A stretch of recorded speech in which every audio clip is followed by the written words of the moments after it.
officially the show has started here. It has begun. Sucio Talk podcast. Brendan Barnard. Yep. I got it right this time, people. Posterity Ciderworks. Here we go, man. I'm excited. So we're going to taste some shit. But before that, how are you, man? I'm good. It was a good trip down. Yeah, we're, once again, you got to tell me how you say that name because I'm over here like, what? Yeah, so we're in Mokelumne Hill, California, which is in Calaveras County. Okay. So we're Sierra Foothills, about 1,500 feet. And for people who don't know where either of those places are, we're like roughly an hour east of Stockton or Sacramento up into the foothills. Got it. So very dry. Yes. A lot of sun. Super dry, a lot of sun. What's the temperature up there right now? Today is supposed to be like 104. Oh. So it's nice to be down back in the bay. Yeah, for sure. People in the middle of the state are getting roasted at like 120. Yeah, you know? I saw that we're supposed to, like on 4th of July, the local fireworks venue just canceled because they were like, yeah, even we're not willing to push it this year. Yeah, is there a law against working if it's over a certain degree or something like that? I have no idea. Okay, got it. I used to think that the farmers that worked at Meadowood had, if it was over 100 degrees, they were like, we don't work today. That's interesting. So like, I mean, it makes sense, I guess. Yeah. Well, I think they just map around it. They're just like, all right, when is it going to be 100 degrees? We work before and after it, you know. Yeah. Make it happen. Yeah, you get out there before 9 o'clock, get some stuff done. Exactly.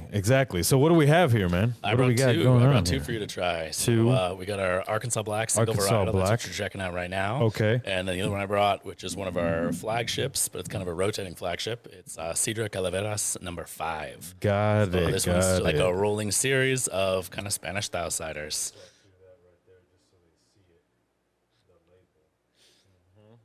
And these are available where? Where can we buy these? Mostly through us. So we are self-distributed. You can check out our website, posterityciderworks.com.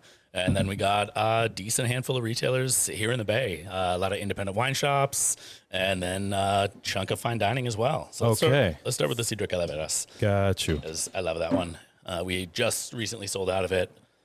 But I brought you a bottle because I love it. Thank you so much. I really appreciate this. This is the best part of this podcast, to be honest with you. Yeah, so this one is, it's one of my favorites for a reason. This one has this beautiful kind of a like leathery, saline quality to it behind the apple, which are not flavors that most people expect to hear when you talk cider. Yeah. So all of our ciders, we do low intervention, no sulfites, no fining or filtration, often natural occurring yeasts. And and we get some really cool wild apples. Wow. Honestly, if I was doing a blind tasting, I would at first think that was grape wine. At first, yeah, totally. Just from totally smelling it at the beginning there. But damn, that's beautiful. Thank you. Elegant. Thank you. I mean, that's the goal. We're trying to do cider different. For sure, man. This is like. I could see this paired at Michelin Restaurants. Yeah. 100%. That's what we're doing. That's the goal, man. And now, is it hard to get into restaurants, being that you're so far up north? I mean, I would say the hardest part is that we are self-distributed. We have never been part of the industry before, so this is all just like calling people up, sending emails, knocking on doors, being like, "Hey, I think I got something you might want to try," right? And hoping that people are willing to give us that time. Yeah, that's very cool. It's a busy job. Sitting down with some random guy who shows up is a big ask. I heard that. Yeah, people's time is precious. No matter what they do, if they work hard or waste it, I mean, it's their time. You know what I'm saying? What are you going to do? That's why I'm thankful for you coming on the podcast, and it means a lot, you know, especially the journey you took. I think it's going to be fun. Yeah. Are you making any more stops today? So the rest of the day, we're headed down to Santa Cruz. My wife grew up down there. Got you. So we're going to do a little family visit and then come back up at like, 8 or 9 when traffic dies down and sick, man. Back up to the foothills. Hell yeah. That's a good Monday right there. Yeah. And so, here on Sucio Talk, we take it all the way back. Where were you born? South Bay. Okay. So like right around like 85 and Saratoga Avenue. San Jose, Saratoga, Campbell. How was that upbringing? What'd your parents do? So my mom was a workers' comp auditor for the state, and my dad worked in tech. He was like a failure analyst, quality control engineer for various like semiconductor companies. So your mom could smell bullshit easily. That's dope, man. So you're in San Jose. So when you're growing up, it's like when the tech boom is happening. Yeah, right? It was the early days. Yeah. I was born in '86. Right. That like first wave kind of kicking in. Mm-hmm. Did you see computers at an early age in school? Oh yeah, totally. I mean, not necessarily in school, but at home. Yeah, for sure. We had like the 386. If anybody out there has ever played on those, what is that? Old. It's one of the early computers, the 386 and the 486. Got it. They're like the non-Mac home computers. Okay, is that what company produced that? Oh God, I don't know. IBM probably. Probably. You know, who knows? And so at this point, you're young, you're growing up. Are you playing sports or anything like that? Yeah, I played a little soccer growing up, but mostly I was kind of a nerd. I liked to read. I was an only child, so I spent a lot of time doing my thing. Yeah, were you into sci-fi? Yeah, totally. Yeah? Well, what kind of shit were you into? Like early days, I was into a lot of like Star Trek, Star Wars, things like that. Yeah. And then just got like if anybody knows Discworld, No. that's some real nerdy. What is that? Fantasy. It's a British author called Terry Pratchett who wrote. Are they like novels? Yeah, they're like fantasy satire. Okay. So like, what's the setting? What's it like? It's it's a disc world. It's a world that's shaped like a disc, so it's a flat world. All the oceans pour off the side. The whole thing is like carried through the universe on the back of a giant turtle. It's ridiculous. That's crazy. Okay, got it. Are these stories are made for kids? No, they're like probably high school or above level, but I was getting into them when I was probably like 11 or 12. Okay, got you. So it was like, well, your parents aren't going to read through the book first to make sure it's okay. You know what I'm saying? Those are long ass books. It takes a long time. And so you're going through school. Is this even in your sights? Like, do you like to drink at all during high school? No, I was not a party kid at all. I never really imagined that I would find myself where I am today. I was always going to go like into science. So I wanted to study material science and engineering. I wanted to focus on like metallurgy. That was what I was really into. Okay. And what is that? So metallurgy is the study of metals. Okay. So like all different alloys, how you form them, how you can control their properties to get like the difference between like a carbon steel knife and a stainless steel knife, different properties, different behaviors. They're good for different settings, various things like that. Are you selling this research to like car companies so they can make? Yeah, all kinds of places. We'll have metallurgy teams. So like, an I-beam that goes into a skyscraper is going to be totally different metals than what you're using every day for like cooking or silverware. Right. Those are going to be different things. The frame of your car versus the door panels. Those all need to have different properties. So I was really into that when I was in high school. Okay, got you. And is that what led you in college? You go to college? So I started out at UC Santa Cruz, and then I dropped out and just did all kinds of stuff. That's really when I started getting into food. Got it. A little bit more. Why'd you drop out? Lack of direction, really. Yeah. So I've got like serious ADHD. And so being left to my own devices in a college setting for the first time, like I got like an F in a course that I forgot that I'd even signed up for. Really? It was like a whole thing. It was just not my setting. I was Were your not parents prepared pissed? for it. My mom was pretty understanding. Yeah. It was a lot. It was like a big, busy time. I dropped out. I moved back home. My mom got cancer around the same time, and that's when I really started to pick up like cooking as a hobby. When somebody's going through chemo, they don't want to eat food a whole lot. No. And so my parents, when I had been growing up, had always been into cooking as like a hobby. They were in like gourmet clubs and stuff where you'd have like the rotating dinner night, things like that. And I had a ton of cookbooks on the shelf when I was a kid. Yeah. So I started just cooking for my mom. So I'd pick like, if you've ever seen those like old Time Life cookbooks that were areas of the world. And they're like this really cool hybrid of like culinary anthropology, like when people cooked, what they cooked, how they treated the food, what different ingredients meant in different cultures. And then they'd pair that with recipes. And so I would just like go through one of those cover to cover and like pick a region. And then I'd go out and like get the ingredients and be like, okay, Mom, today we're having, I don't know, like dirty rice with organ meat and fried catfish. And like tomorrow we're going to do like yogurt and dill sauce with kind of like more of a Mediterranean like grilled chicken and also whatever I could do just to keep it interesting. Yeah. And that's when I just started like really drilling down, going like these deep dives. And that's, I think, when some of the kernel of this kind of probably got started a little bit more. And are you married at that point? No. I was, gotcha. I was 21, 20, living at home. And basically I worked like 1 or 2 days a week. And then I took my mom to her appointments. I'd bring the cookbook with me. I'd read while she was getting her infusions or whatever. And then we'd grab the ingredients on the way home. And I was doing like just really like basic, maybe 1 or 2 classes a semester at best at community college. So I've never actually finished any of my degrees, but I've studied a lot of different things over the years, which also all kind of comes together to help back this up. Yeah, when you were cooking at home, were you like, I think I got what it takes to be in a restaurant? I thought about it a little bit, and then I decided I didn't really want to go to like culinary school or anything. I still wanted to do like more of the scientific side, so I started studying recreationally, just like what is it, the Dictionary of Food Science, that like I think his name is McGee. Harold McGee. Yeah. Shout out to him on Food and Cooking. Yep. Yeah. And I was really more interested in like the food science side. It's actually right behind you. Oh, no way. No. That's a Scuffier. I do have on Food and Cooking somewhere in this house. Yeah. So I did like a deep dive there. And I thought about like, okay, if I'm going to go back to school, like I've always been interested in chemistry, which is where like the material science thing came from. Yeah. And so I was thinking about that. And then I wound up in like a series of odd jobs. I met my, to-be wife around I think we were 24, 25, and moved away from home. We were living in like Pacifica, some like city jobs.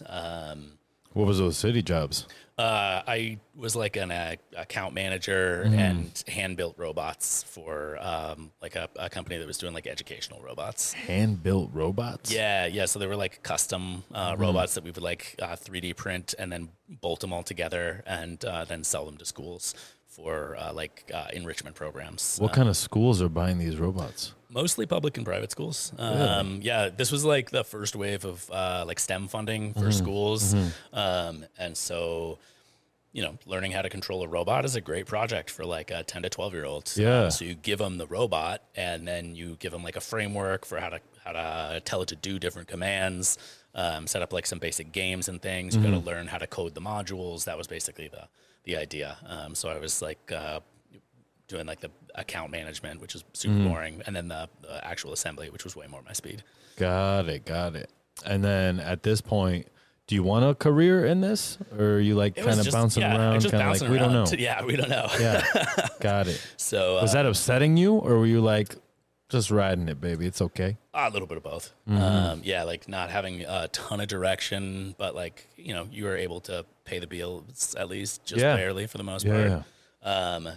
And then from there, I wound up working at the Half Moon Bay Brewing Company as a floor manager. And that was like my first real exposure to the world of like slamming out food for real, not just like hanging out at home and cooking. Got it. So, wait, so how'd you get that job? Out of all this tech stuff. So I got laid off, and then we were living in Half Moon Bay at that point, and my fiance at that point, we went out to the Half Moon Bay Brew Co, and she recognized the AGM and then also the GM. She'd worked with them when she was in college, and we were like, "Hey, you have any use for somebody?" And they were like, "Actually, yeah, we need a new floor manager." And I was like, I have no idea what I'm doing in a restaurant. You guys get that, right? And they were like, yeah, you're like 5 years older than the rest of our staff. You seem like you're relatively responsible. Like, I think we can make this work. We can't fucking give them the job. You know what I mean? Any of these dudes. Right. Yeah. What are you going to do? A 17-year-old? Yeah. It's not going to fly. No, definitely not. So floor managing this brew pub, basically? Yeah. How many seats? Like, how many people are you doing? Probably like, I think we had like 100 tables, 120. Jesus Yeah, Christ. right into the frying pan. Just a madhouse. Madhouse. Yeah, especially on busy days. Yeah. Because it's it's by the beach, so it was big swings between like weeknights where you'd have like maybe 15 covers at a time at most, and then weekends where you'd do like 500 in a day. Is it tough to keep up on the beer production? So that side I wasn't super involved with. They had like a whole brew house. And apart from the location? So there's they did some contract brewing through like a secondary who did like their distribution market, and then all the stuff that was served on premises was produced in the brew house that was part of that building. Got it. So that was also like my first kind of glance at like the serious alcohol production side, which I would like occasionally help out, but not like anything serious. It was mostly like on the restaurant floor doing like line expo and helping like the hosts figure out like how do we see where to put like people, this 60-person reservation queue. Yeah, that's crazy. Yeah, it was nuts, but it was fun. It was fun. Yeah. So I got to really dig that. Like, you get into that like flow state where you're like, okay, like the line needs me. I'm on expo for the next 45 minutes. And then you're like, okay, well now the hosts have a backlog and we got to play Tetris with party sizes and stuff. Right. You're on flow there, and then you go bounce and you talk to customers and you're like, you fix the stuff that went wrong. And then you're done. Just reset. It's like a cycle. Yeah. Every day. Yeah. Madhouse. And so from there, I got another tech job for a little while, and your resume is fucking insane. It's all over the place. It's totally bananas. Yeah. But when we were living in Half Moon Bay, that's when I got into making cider.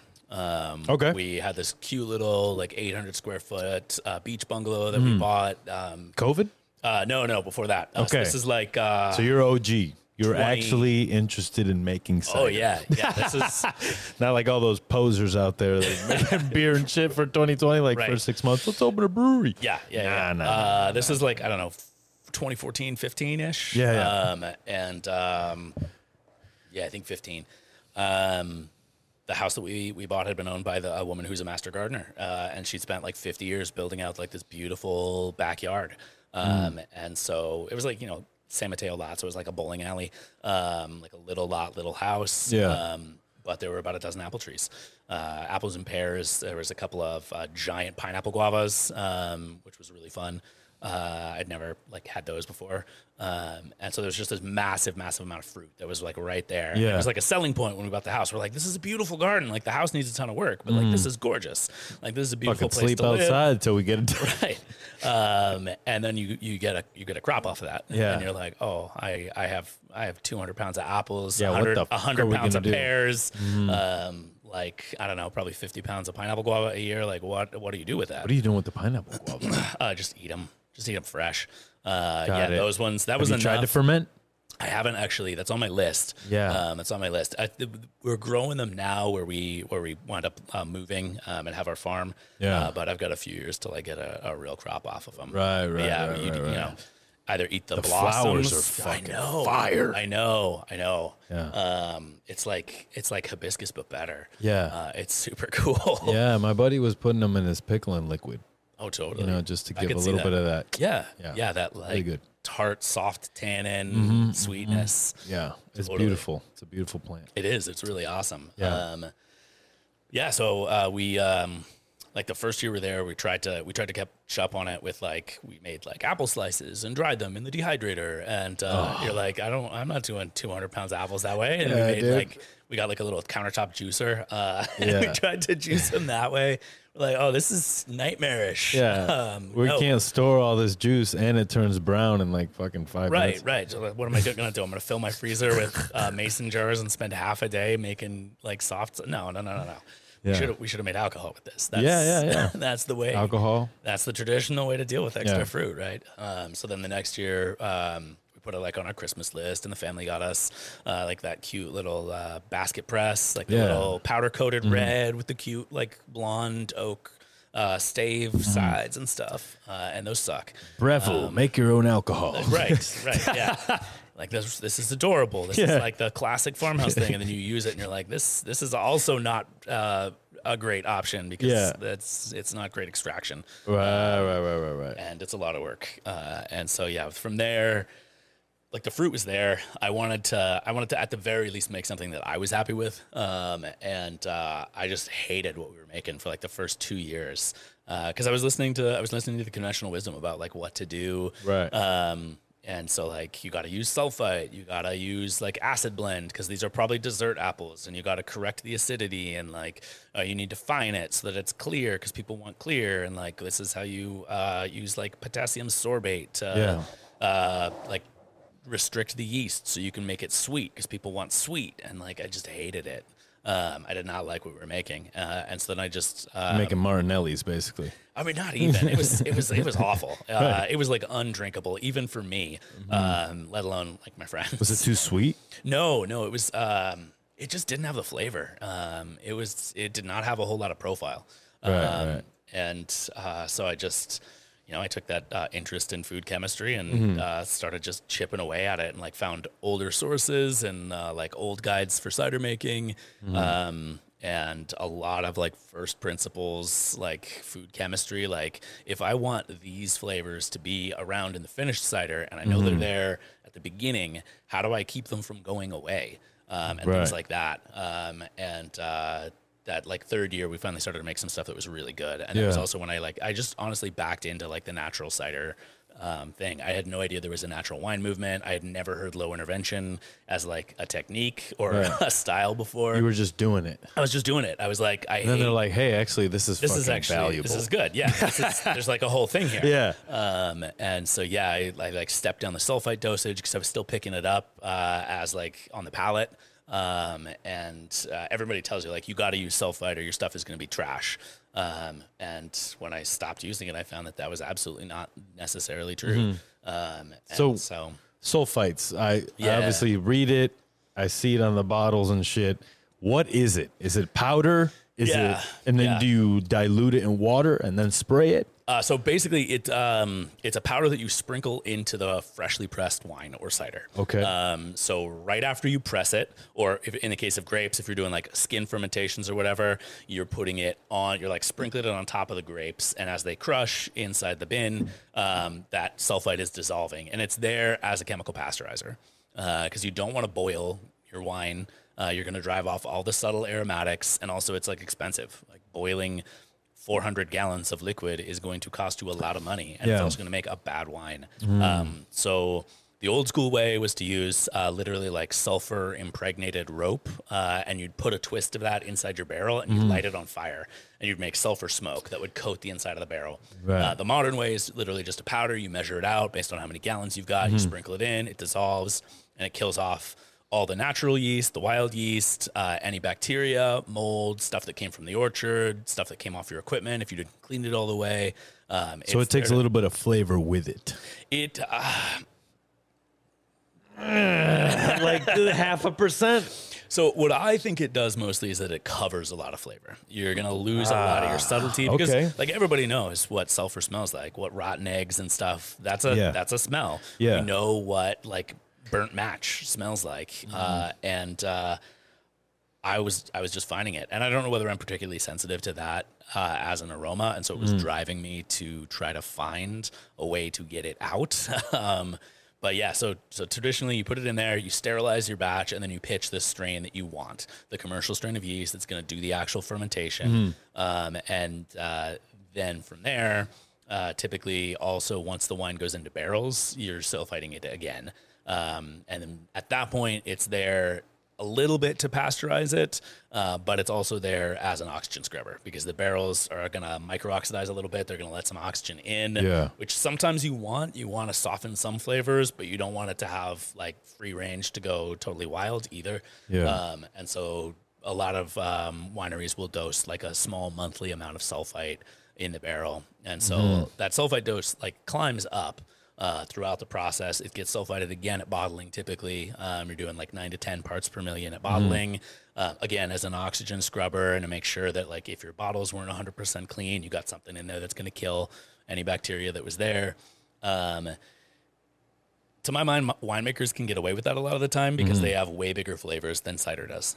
Cider, like you tasted it, this is very soft and delicate. This is light, this is a lot of really subtle aromatics, and they're there, and you pick them up, and it's a great experience. But you could mask that really easily. Definitely. And so I wound up just accidentally discovering low intervention. Who do you buy this sulfite from?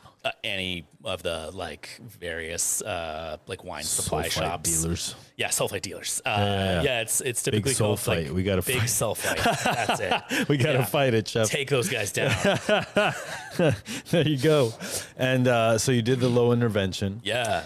And are you having like tasting panels or anything like that, or is it just you're keeping it very simple? Super small. Yeah, it was like me and my wife. That's always good. If it passed her muster, because like wives keep you honest. And if it passed her muster, then I could share it with our friends. Yeah. And so like, you know, I think at the most, maybe a dozen people tried one of my ciders was probably the most at that point. Yeah. And that was like a lot of people to taste it at that point in time. And we're talking small amounts. I was making, I think I peaked at that place at like 30 gallons. It was like the maximum we made. Yeah. So this is tiny. This is like less than 200 bottles a year for sure. I made like 1 or 2 kegs and then like maybe a 50 bottle run. So this is very, very small. And a lot of it, honestly, I dumped because when I started playing with it, when I was like, okay, well, I hate what I make when I listen to what people say I should make. Yes. So if I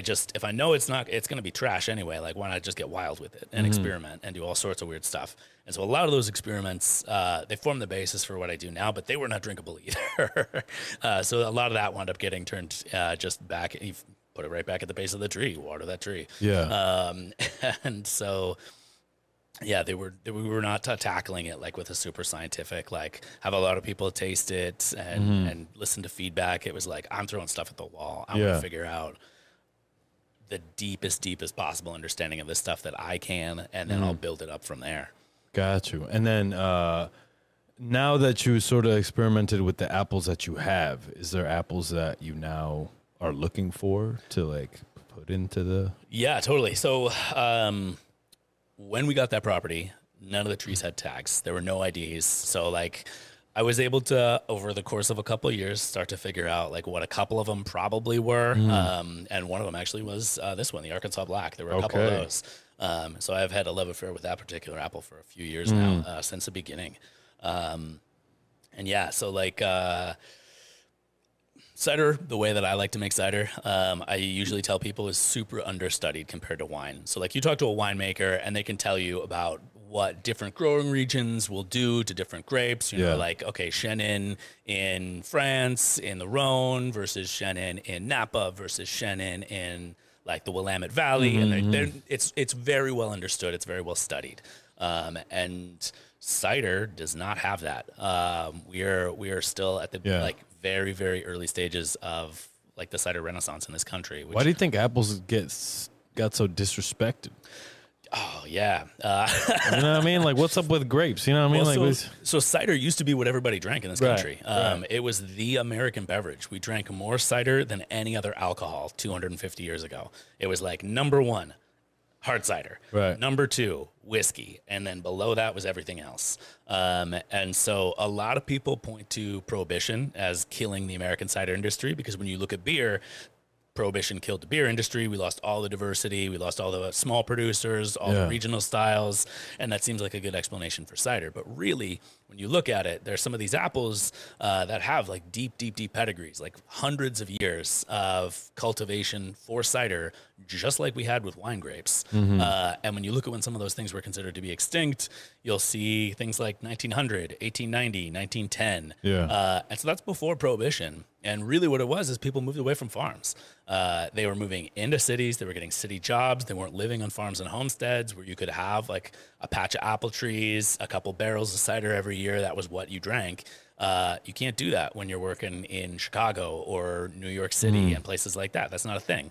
And so that's really when we started to lose some of those vernacular styles of other foods too, right? Like a lot of other food production techniques started to fade at that point as well. I think cider probably started to die 50 or 60 years before Prohibition. And then, Prohibition definitely final nail in the coffin. Yeah. Like these things, they're very similar to like wine grapes compared to table grapes. When you get like cider apples compared to fresh eaters, a lot of the time the flavors, it's going to be like more bitter, more astringent, more tannic, more acidic, and it's not something that you're going to be like, yeah, give me 10 of those. I want to eat them right now. Yeah. Because it was made to make alcohol with. Yeah, bro, it's hard to eat apples. Yeah, no, God you gotta damn chew. it. Yeah, dude. One apple is like, that's a half an hour. It's a mission, especially the big ones, like the monster, like Cosmic Crisp, they're like a little grapefruit. Yeah, for sure. Yeah, so like a lot of these things have their roots of their loss 150 years ago. Yeah, so now we come along and we get like the mid-century, like rise of the monocrop systems and all these heirloom apples that they were not for cider production. They were fresh eaters, but they were fresh eaters with a lot of personality. And that's like 40s through the 70s. You got like the Secretary of Agriculture telling farms like, go big or get out. And that's when we have, you know, Gala, Fuji, Honeycrisp, Right. Red Delicious, Golden Delicious, and that's it. That's all you see. I don't know why they went hard on Red Delicious. Bro, that apple that's the worst apple. So, yeah, this is actually one of my favorite apple history stories. So, Red Delicious is actually 140 years old. Really? And if you find it on 140-year-old rootstock, it's actually a bomb apple. Really? Really, really good. So where can you get 140-year-old apples? You got to go move to the middle of nowhere like we did.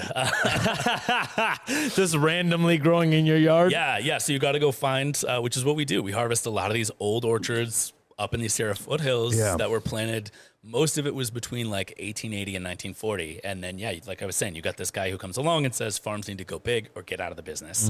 And you had the loss of all these heirloom varieties, and you had the rise of all these like hardcore commercial, large, intensive cultivation systems. Right. So you're going to put as many trees per acre as you can. You're going to put a big ass well down there. You're going to pump out the aquifer. You're going to apply as much nitrogen and spray as you need to get as much money as possible out of that acreage. Right.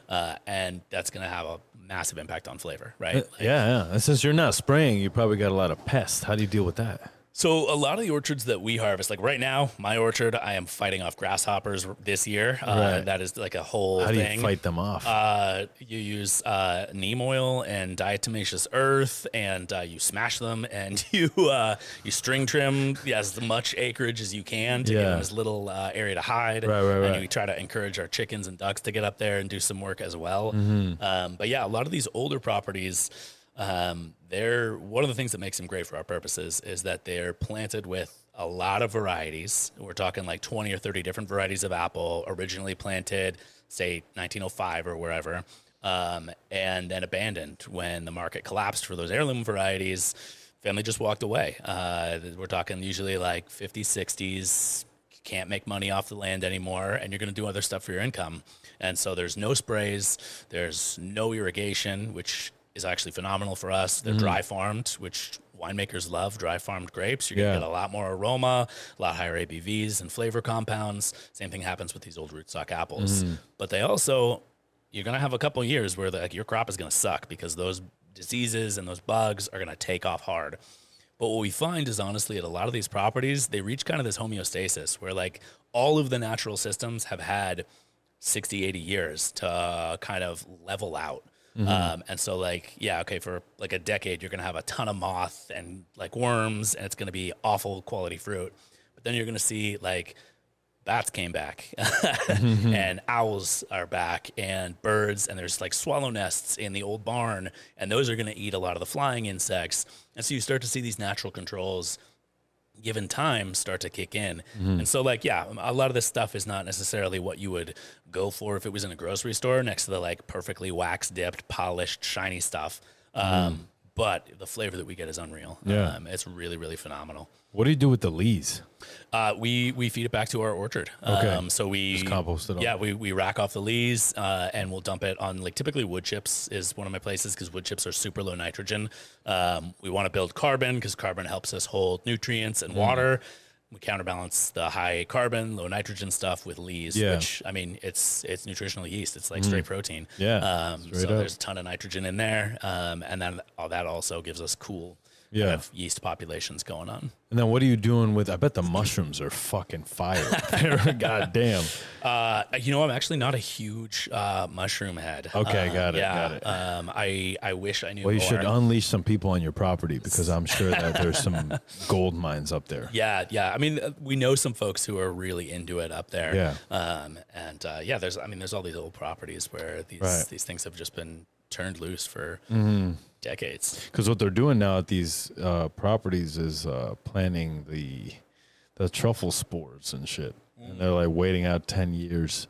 And they're saying that this area is going to be one of the largest truffle regions in the world. I believe it. I mean, you walk around through the foothills, it's like Spain and Italy. Yeah. Like it's like beautiful, dry, rolling oak woodland. Seems like a good place for it. Somebody's going to capitalize hard off of that. For sure. I hope it's the little guy. That's crazy. So you kind of gotten into apples into this way that, you probably never even thought. Yeah, just backed into it. Started as a passion project in the garage, making a little bit with fruit that we had that I didn't want to see go to waste. And then I wound up just getting really nerdy about it. And after a couple of years, right about when I started making some pretty good cider, we kind of started to feel like we were outgrowing the property. At that point we were keeping chickens. We kept bees for a couple of years. We had the apples, like the garage was full of like all of the various equipment you need for all those many hobbies. Yeah. And we were also just starting to burn out on like the Bay Area, like tech grind, not fun. And so we wound up looking around. We were like, I think we want more space. I think we want out of this life at some point. What does that look like? And so we figured out where we could afford to buy some actual acreage. We basically drew like a 3-hour circle around the bay. And we wound up finding Calaveras, which is a pretty cool area. There's a lot of really interesting texture and history there. There's a lot of little old towns that have really kept a lot of their personality. And that area goes back to the gold rush is really when that area took off significantly. And so now we're, multiple decades to a century past the peak of a lot of that stuff. And so there's a lot of these little towns that now are getting into like the wine scene, and things like that. Are we gonna start to see like a Napa Valley growing up there a little bit? I would love to see that. Like, we're 45 minutes from Lodi up in the foothills. Lodi is getting more popular with people as Napa becomes more unbearable for the average person. Honestly, it's getting more and more commercialized as the years go on. It's losing all the personality that it used to have. It made it a cool place, and now it's suffering under its own success. It still is. I think when it goes downhill, which is going to take like 10, 20 years to happen, right? Sonoma's going to pick up right where it left off, and then it's going to go vice versa, just as it kind of always has. One of the ways I often like explain when people are like, where do you live? Like, I've never heard of this place. I'm like, it's kind of like what Sonoma was like 25 or 30 years ago. And Sonoma is, definitely not Napa. So like we're behind the curve in a lot of these things. Yeah. But yeah, there's some boutique wineries up there that are doing some really cool stuff. We get a lot of our barrels from a distiller called Hinter House. Shout out to them. They're awesome folks. They're up in Arnold, California. I think there's the bones of an emerging scene is what I would hope to see. I got you. Yeah. Do you sell the fruit at all? No. Just the fruit? No, not you really. ferment everything. Yeah, pretty much. Got it. And so we have our own orchard that we've planted. That's basically like my research orchard. It's like a bunch of different varieties, a bunch of different training techniques, rootstocks, where we can just get weird with it and try apples from all over the world and figure out what they do subjected to the California foothills climate. Got it. And then most of the fruit that we pick is from these abandoned orchards. So about 2/3 of our harvest every year comes from abandoned orchards that we work with the families who typically originally planted them. They're still in the same family's hands. Yeah. They just haven't had anything to do with it in decades. So we work with them to try to rehabilitate that property. We provide the source of income from the trees again that kind of sets off that slow roll of taking care of the property again over the course of a few years and turning it back into a functional source of food. Got it. So take me through the process of the cider making here.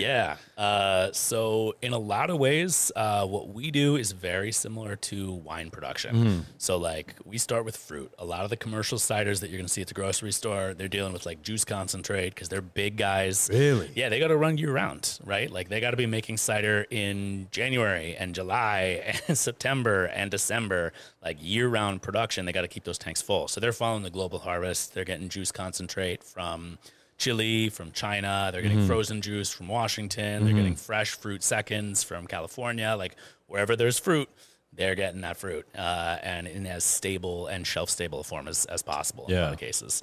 So we follow kind of the more small, tiny winemaker where like when the fruit starts to come in, that's when we start to work and bring in that harvest. So step one for us is finding that fruit, like figuring out where these properties are, getting permission to go out there, trying to identify them, figure out how I want to work with them. And then step two, go out and pick it. So it's usually me. We've got one part-time employee that we've trained up to do some of the work with me, which is phenomenal. And because we're a tiny team, it's me, my wife, and then Neil, and he helps us a little bit as well. So last year I handpicked 22,000 pounds of fruit, which was a beast. Yeah. God damn. And yeah, so we go out, we find these orchards, and there's a lot of different things that I'll do. So sometimes we'll like survey an orchard and we'll do like a single orchard blend, and I'll harvest every variety in that orchard at peak ripeness from like August through December. We'll just go out there every 2 or 3 weeks when the next variety comes in, pull it, press it. So we, when the fruit comes back to our building, we grind it up and we squeeze it. We squeeze it as hard as we can to get the juice out. How do you grind it up? So we have a fruit mill. So it's like a big, I don't know, 2.5 horsepower, 3 horsepower motor attached to a set of blades that spin up real fast. So we pick the fruit, we sort it and pick it in the orchard. We bring it back, we wash it and sort it again. And then it goes into the fruit mill where it gets crushed. And then we press it.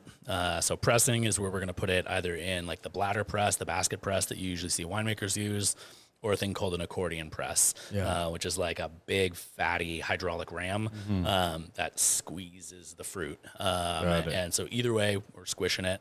And the solids stay behind, the liquids come through the mesh, the perforations, and that's when we get our juice. Seeds and all?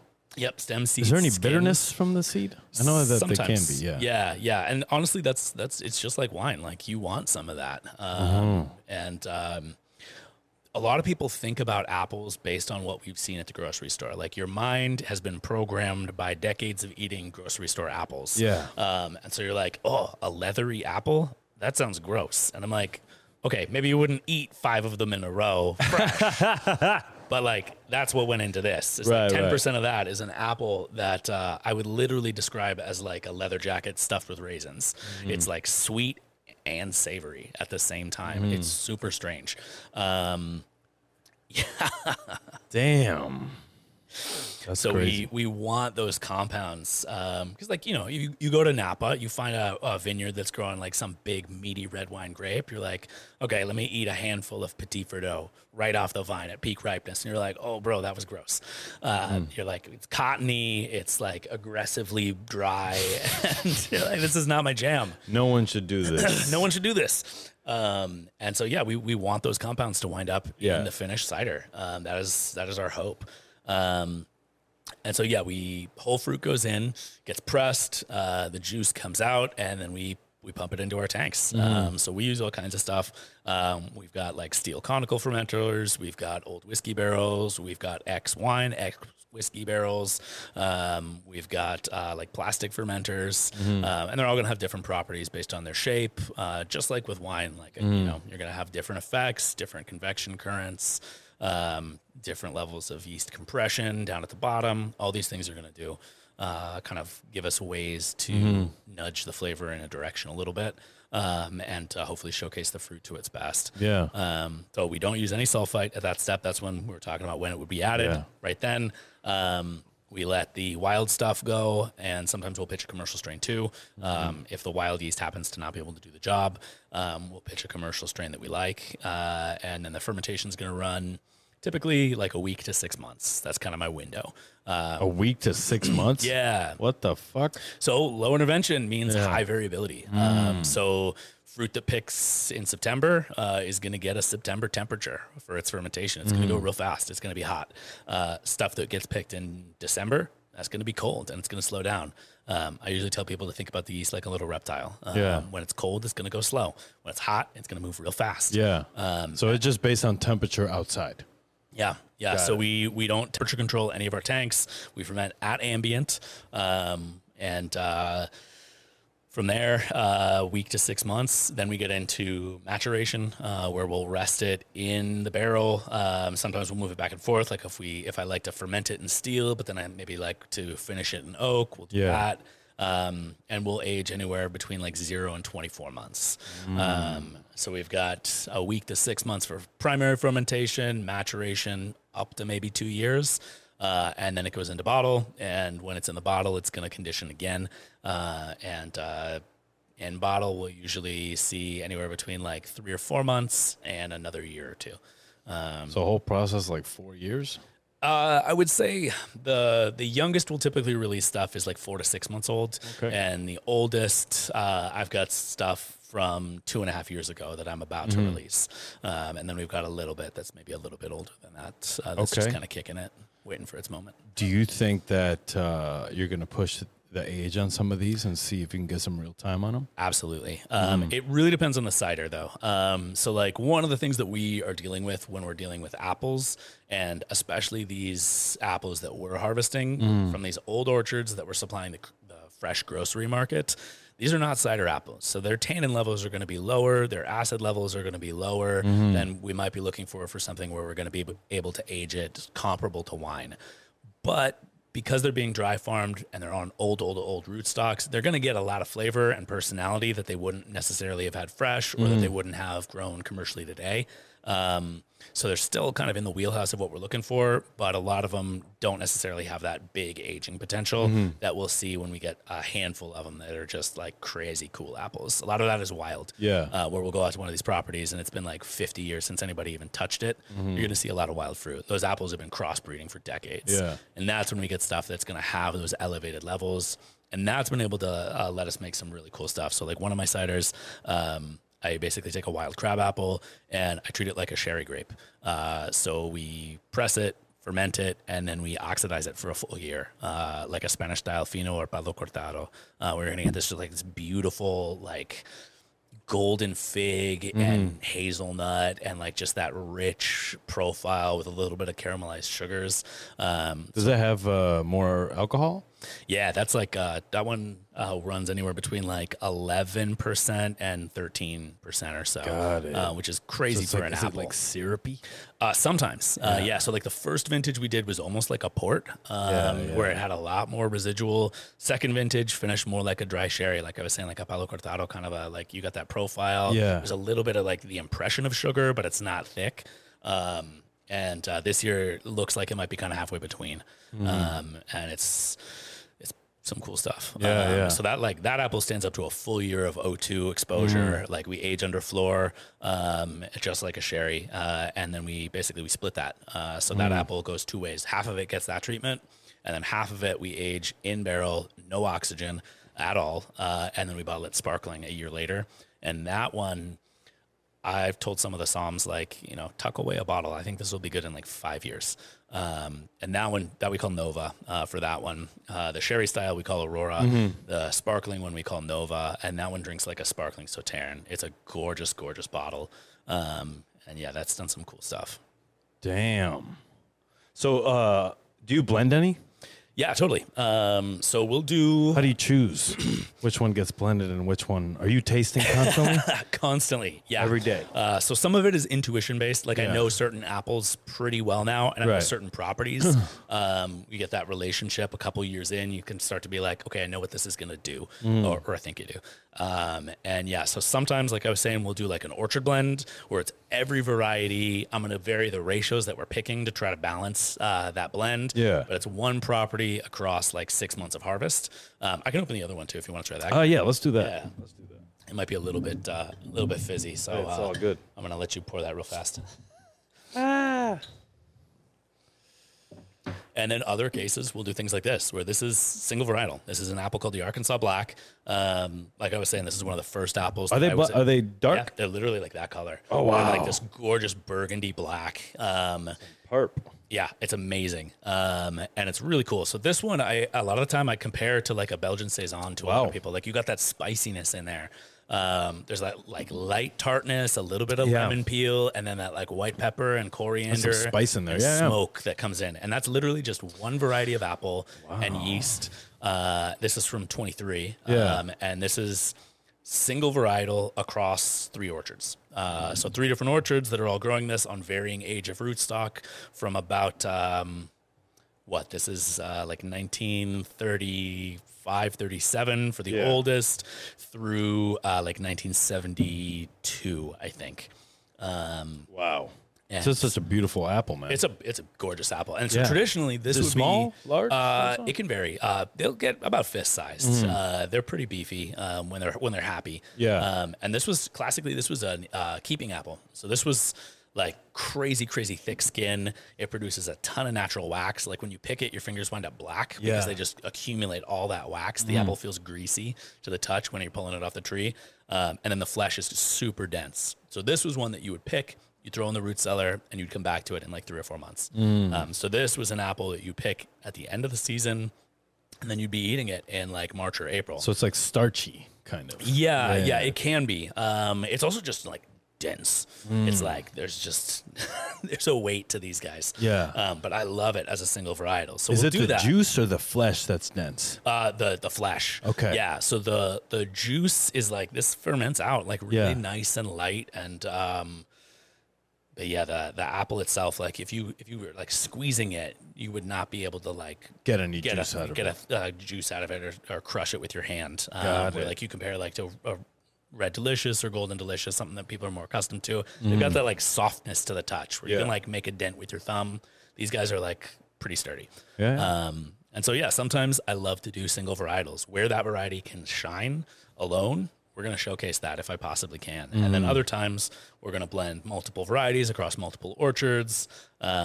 Most of the time what I'm shooting for is single barrel for all of our release. Yeah. So if I do my job right to myself, we set it all up at the beginning of the process so that it didn't need to be blended with anything. What comes out on the other side, straight into bottle, no blending between tanks even. And that's like my goal.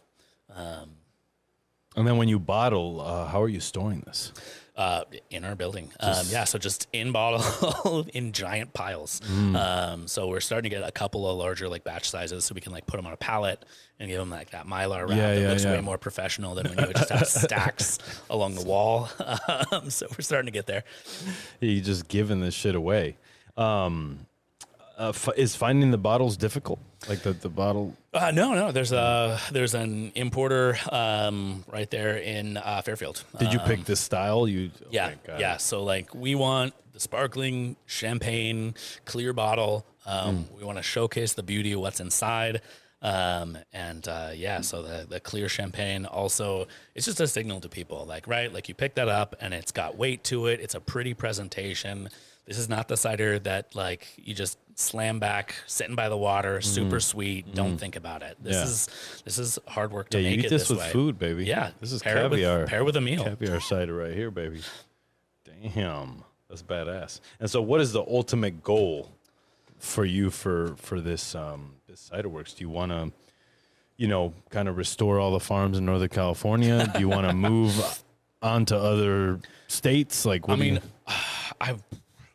long-term goal, I want to just change the perception of the beverage. Like cider has been for a long time, really like the redheaded stepchild of like a food and wine program, right? Yeah. Like cider is not something that a lot of places will dedicate a lot of time to, because most of the time when you buy cider at a grocery store, it's going to be like sweet alcoholic treetop or Martinelli's. That's the vibe. It's like artificial acids, artificial flavors, fruit purees, high filtration. and just it's not something that you would really pair with serious food. And I'd love to be a part of changing that. And I think we've had some success with that. Like we've done some really cool partnerships at this point to try to change the way people think about it as a beverage. Yeah. Would you take the extra juice and make vinegar? Would you go into vinegar at all? We haven't done that yet. Yeah. Because I feel like this would make exquisite vinegar. Yeah, some phenomenal like stuff. Very floral, very like... Yeah, for sure. Generally speaking, you don't want to have a vinegar program in the same building that you're trying to make definitely not vinegar.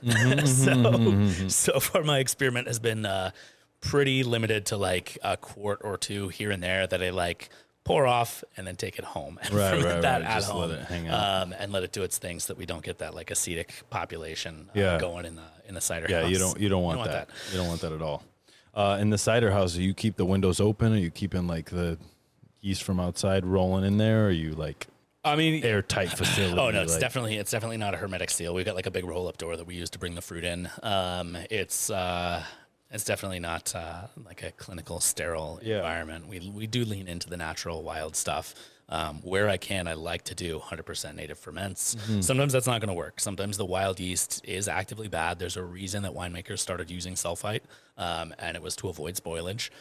In a lot of ways, though, that's kind of a crutch these days. Like I think it's a forced function of scaling up too big, where you can't have high cleanliness on the fruit, and you also can't have that individual relationship with the orchard, where you're like, okay, I know the yeast that lives here. This is a good yeast. We're going to use it, because they're homogenizing thousands of acres together in a tank. Like I get it. Oh, you want to focus on just apples, or do you want to do like pears? We do all kinds of stuff. So I love Perry. We've done a couple of Perrys now, kind of more in the French style, where they're gonna age for a significant chunk of time. Yeah. Like I usually release them 18 months to 2 years down the road, and those are cool. Those are really fun. We've done like a plum wine that we gave some time in a bourbon barrel, so like a fresh bourbon barrel for 6 or 8 months that we made this carbonic plum wine. We just recently, like a month and a half ago, I think, sold out of a cherry. So it was about roughly 10% carbonic cherry blended with a cider that we then infused with chrysanthemum blossoms. That was gorgeous. That was really beautiful. And then last week I was picking cherries to do that again next year. So, sometimes the cycle is really like back to back, where you got like you're selling it as you're bringing in the fruit to make the next one, which is kind of poetic, I think. Yeah. Would you ever distill? I would love to. I would love to. Yeah. So those guys that we mentioned, Tinter House, they're the source that we get basically all of our barrels from. We've given them a few barrels that were not what I wanted them to be to distill out, and I'm really looking forward to see what comes out of that. I'd love to make some like eau de vies, make some kind of American Calvados kind of a deal, all kinds of fun stuff. I think there's a really, really rich future to do more of these. Just push the boundaries of like what cider can be, change it up, do the unexpected. We made like a botanical infused one this last year. That killed it in the fine dining setting. It was infused with green almonds, tomatoes, and fig leaves. What? Yeah. It was Dirty gorgeous. dog. It was like this. It was like a salad. It was like a salad in a glass. It was amazing. I bet that into vinegar. Oh, sure. Bro, that's crazy. That's crazy. It's been fun. It's been fun to play. Who are some restaurants you've worked with? Like, what's going on? So where can we find your bottles? Right now, we're at Atelier Cren. We're at Petit Cren. We're at Cezanne. We're at Anomaly. I think we're still on the menu at Sons and Daughters. I'm not sure. They might be finished with it, but we've partnered with them a couple times. Yeah, some fun stuff. A few of them in the city. It's been fun. Localis in Sacramento was kind of the first that we kind of made that, like, dip that toe in. Is that the first time you sold something? Yeah, that was the first time we sold to more of a fine dining setting, and that was not really my plan when we started out. Yeah. Are you the salesman also? Yeah, we do it all. Okay, I got it. Yeah, I am working 7 days a week. I'm open to the public Friday, Saturday, Sunday in our tasting room. Then we're doing like 1 or 2 days of production, 1 or 2 days of sales, 1 or 2 more days of production. We're at 9 days a week like now. 9 days a week. Yeah, exactly. It's crazy. Plus a website. Yeah, That yeah. shit, So my social wife media. handles a lot of that, which is phenomenal. She's Yeah. an excellent business partner to have. Sick. I am the mad scientist Yeah. who's doing the weird stuff in the back room. She's the one who makes sure it actually gets to people. Yeah, you got to have the artist and the business. Yeah, person. totally. It's critical. But yeah, Localis was the first one, and we had heard.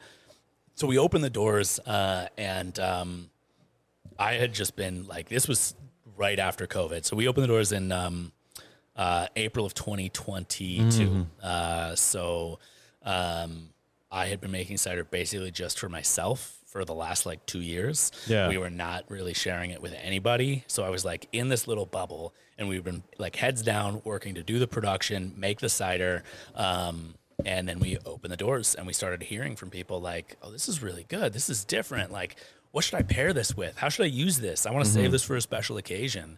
Like, when's a good time to open it? How long will it age? And this was just like, you know, when you're in the process of like opening a business, you are like heads down. You're not really even at a certain point, you're just trying to check off all the stuff that has to happen. Yeah. You're not even thinking about long-term strategy.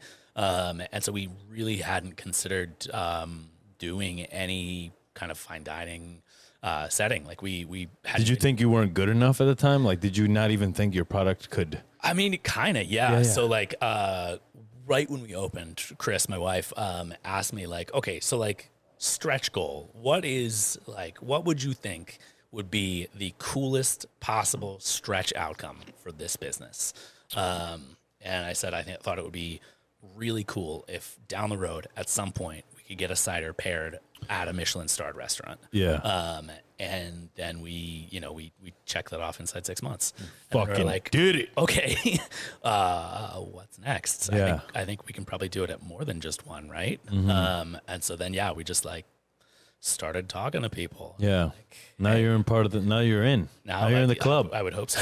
Yeah, for sure. How does it feel? You know? Honestly, it's really good. Like I said, my dream is to have cider just shift in people's perceptions, and be part of that conversation of like, this belongs at a 3 Michelin restaurant. This belongs on the table at your special occasions. This is a special thing. It's not below wine in terms of its ability to deliver flavor or to feel special. So like, treat it that way. Buy it and use it that way. Now let me ask you this: do you think there's any fruit that shouldn't be cidered?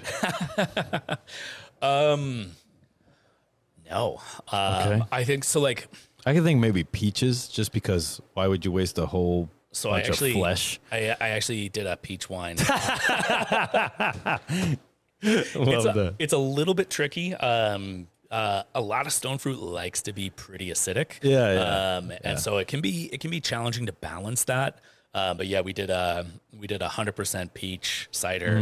Just put the peach leaves in there. That would have been. What I wound up putting in was green Thai chilies. Ooh, so like that little unripe bird's eye one where you get all that like green aromatic but no fire. Because like if it had the fire and it had the acid from the peach, it would have just been like over the top, like you're drinking a glass of sparkling hot sauce. But that one was cool. That one had like a little cult following. I don't think any fruit can't be treated. If you go into it with the right mindset and the right like ability to respect the fruit and kind of start that conversation with it and figure it out, I don't think any fruit doesn't belong in that setting. I do think there are a lot of shortcuts that wind up getting taken to get fruit across the finish line. Like we are always dealing with fresh fruit. We are never getting like aseptic fruit purees that come out of a factory. There's people doing that. Oh, tons. Yeah, it's the easiest way. It's like your fruit puree. It's pre-filtered. It's pre-pasteurized. It comes in a bag. You like hook it up to your keg and squeeze it in, and then you got like your flavor. And so we are always dealing with fresh fruit, which does make it harder. Like you do have to figure out, like nobody else is controlling that acidity for you. If you're doing a carbonic, like has it gone too far? Have you pulled out too much tannin and acid? Like it's on you to figure that out. But I do think that when you nail it, you can create something that's totally beautiful, and is surprising for people. Which is also, I mean, one of my goals. I love to deliver the familiar in an unexpected way. You're like, yeah, this is a peach cider with Thai chilies, or like this is a cider that we put tomatoes and fig leaves in, and green almonds too. That was critical. Is there any, I know you said this is a really dark apple. And so is there any darker colored sort of apple wines that yeah, so hopefully down the road, there are actually apples that have red flesh. They're called unimpressively red fleshed apples. So you got to change the name on these both, right? I know. So like they all have their really cool varietal names. So there's like there's one called Almada that we grow. Yeah. And it's this beautiful like deep scarlet blossom, and then the apple itself is almost as dark as the Arkansas Black, and then the flesh on the inside is this big like deep pink kind of fuchsia, and so the juice that comes out of that has kind of that color, and it's a little bit harder to keep around versus with wine. Like, you know, it's pretty easy to hold on to those red wine pigments. Yeah. But down the road, when our orchard starts to crop more, I'd love to see that. I've got one apple that it actually produces an orange cider. Yeah, it's a trip. It's like literally like this soft, pale orange to peach color, which is really kind of interesting. And is it different enough to be considered like red and white wine? Or is it too similar to be like, you know, because I feel like the categories, now that you're doing this, right, the categories can't just be like cider. Right.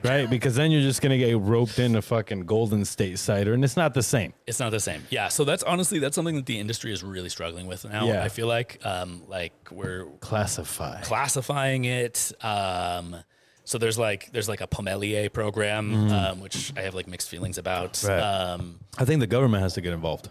Really? I mean, that's what they did with wine. Well, so they already are. So the thing is, okay, it's actually insanely hard to get my cider labeled. Really? Yeah. Why? So we are a winemaker in the eyes of the federal government. Okay. We just happen to use a fruit that is not grapes. Really? And that's really where the trouble comes in. So like, Yeah. So most of my bottles, I can't put a vintage year on it. Only wine grapes can get a vintage year. I can't put like somebody area. really fucking hates apples. They man. do, yeah. So the wine lobby out there, we're talking big sulfur. Let's talk big wine. But yeah, so I can't put a vintage date on any of my bottles. Recently, they said that I could put a harvest year, but it can't be like featured. It has to be like in the side copy somewhere. I can't talk about a lot of the techniques, so I can't like say aged 18 months sur lie.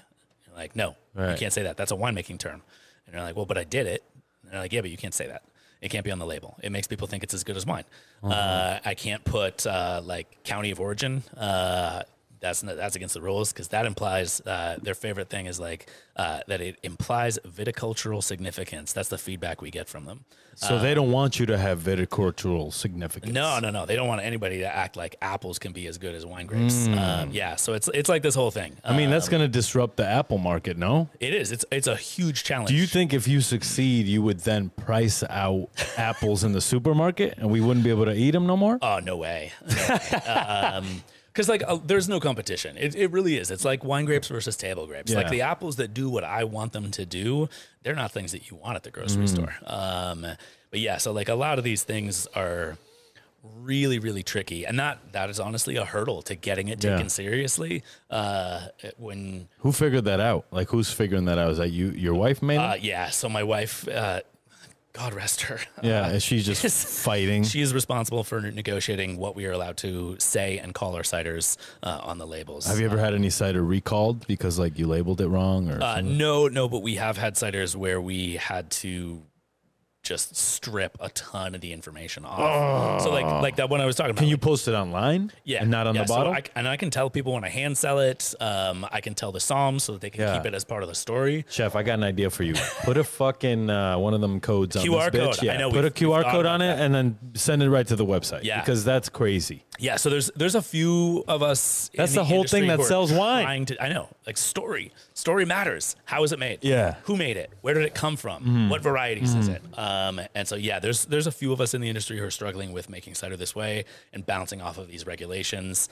Yeah, we'll see how things change down the road. But yeah, it's a major pain point, to be honest. Right. Because you're like, I made it, but now I can't sell it unless I call it something that's actively more misleading. Right. That's like infuriating because like their whole thing is like, you can't call it that. It's misleading the consumer. And I'm like, yeah, but if I call it what you tell me to call it, I am misleading them massively compared to like if I just say what I did.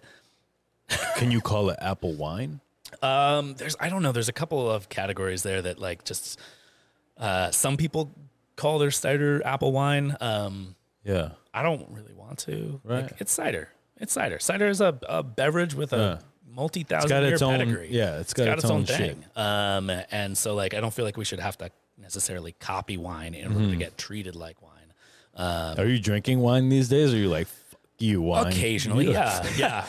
I will say, like, having gone down the unsulfited path for this long, there are not a lot of wines that I can just casually pick up because once your palate starts to recognize that, it's hard to go back.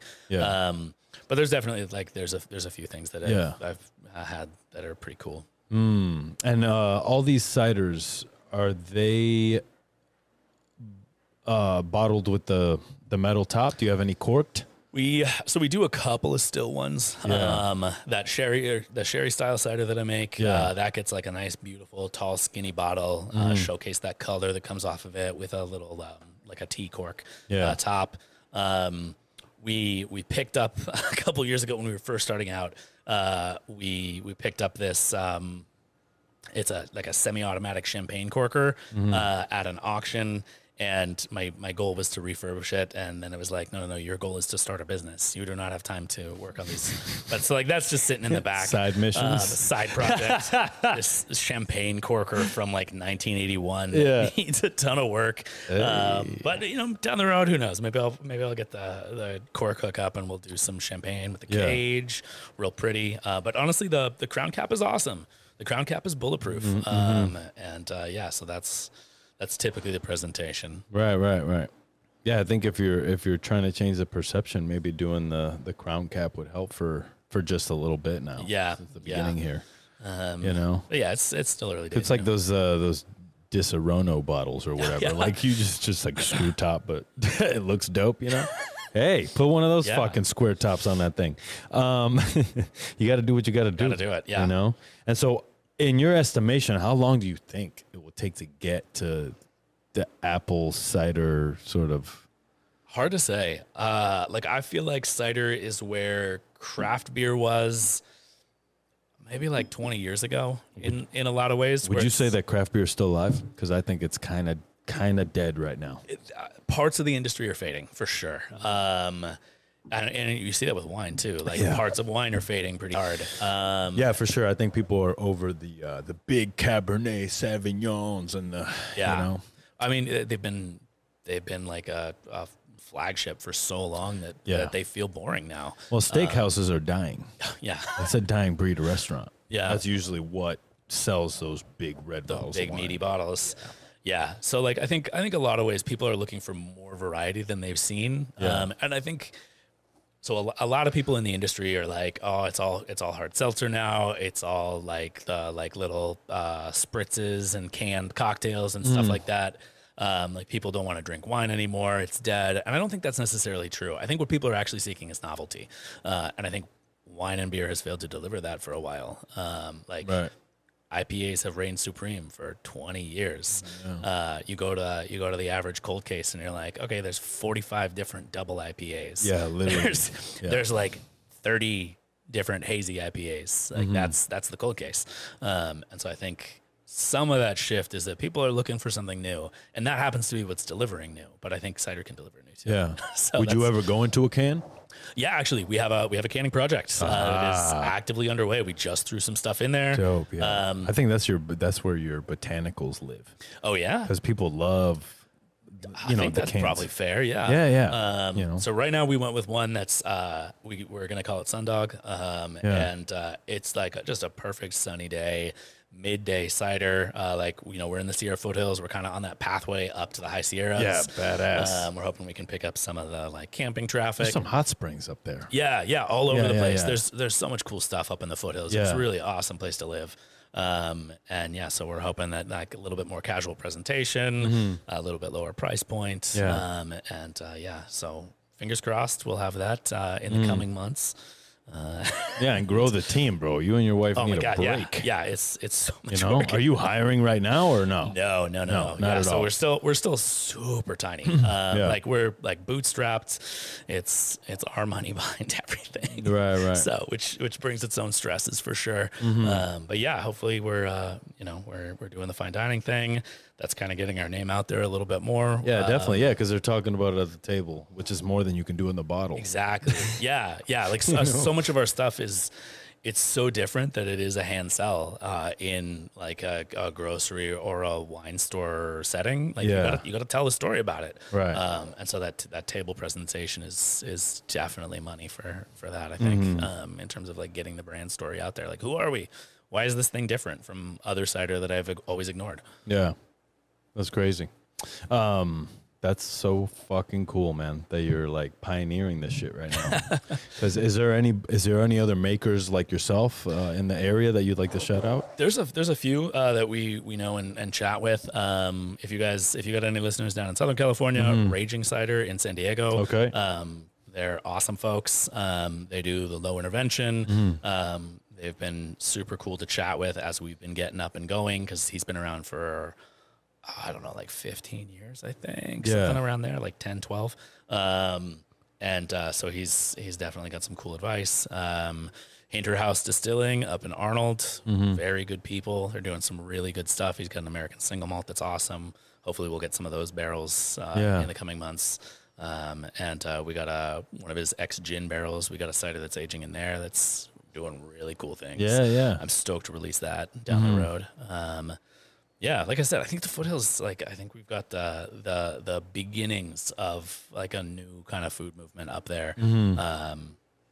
It's in just a different place than most of the food movements in California for the last, 20, 30 years. Yeah, for sure. I mean, usually what those towns need is a restaurant. Yeah. And a great chef. Yeah. And once you have that, you got Harbor House, Elk. Seriously. Yeah. If somebody's willing to put some money into it, get a fucking inn in there, a hotel, so people could stay. They don't have to worry about fucking driving 6 hours back. Exactly. Yeah. I'd love to see that start to kick in.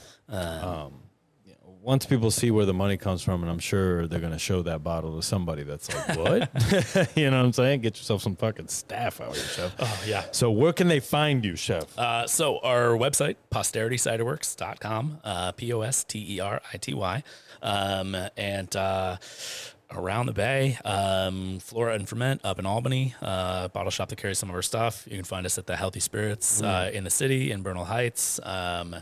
If you're looking for a nice night out, the restaurants that we listed earlier, down in the South Bay, we're at Out of the Barrel in Campbell and Los Gatos. They've also got a location in Morgan Hill called Running Shop and Hops. Yeah. If you're in kind of the Santa Cruz coastal setting, we're at Staff of Life, and we're also at Shopper's Corner. We're slowly getting out there. Hell yeah, brother. And now you're on Sucio Talk, so you're getting out there, baby. All right. Fuck yeah, chef. I think we leave it there. Awesome. Sounds good to me. Chef Sucio Talk, Posterity Ciderworks. Check them out. Sierra Foothills. There's a great nudist hot spring up there, by the way. If you're in the freak town, you know what I'm saying? Other than that, Sucio Talk, Oakland. Peace out. I'm going on vacation. Gonna go visit my mom in Connecticut. Awesome. Happy birthday, Dalton Thomas. You're out at Noma right now in Berlin. I wish I was there, you son of a bitch. And I'll see you guys later. Fuck yeah. Let's go. Sucio Talk.